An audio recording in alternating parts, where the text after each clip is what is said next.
Here's the 2 changes you need to make to your PLG strategy.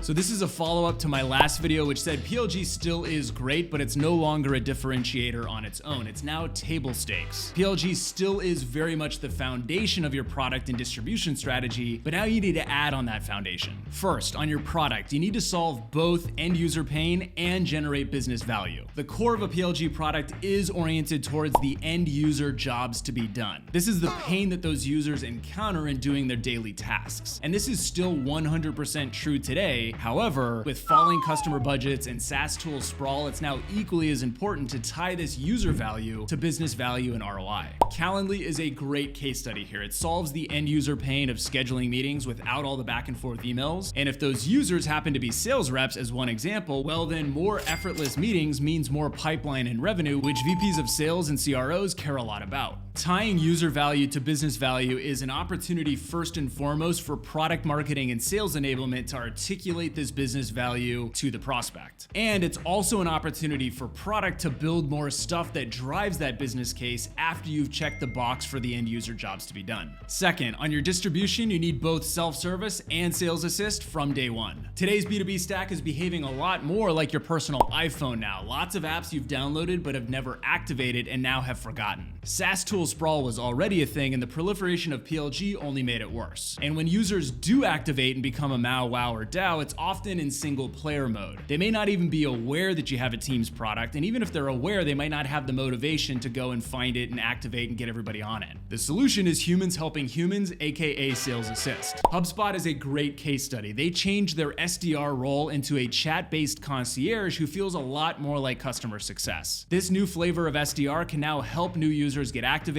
they can drive adoption of additional features and products and that Teams plan, and they can identify hand raisers and PQAs to route to sales. So in closing, it is harder than ever to win with PLG today, but if you add this kind of stuff to your PLG foundation, it's gonna help a lot. Well, that does it for today on the PLG 123. Make sure to subscribe for more videos featuring VC perspectives on today's top stories.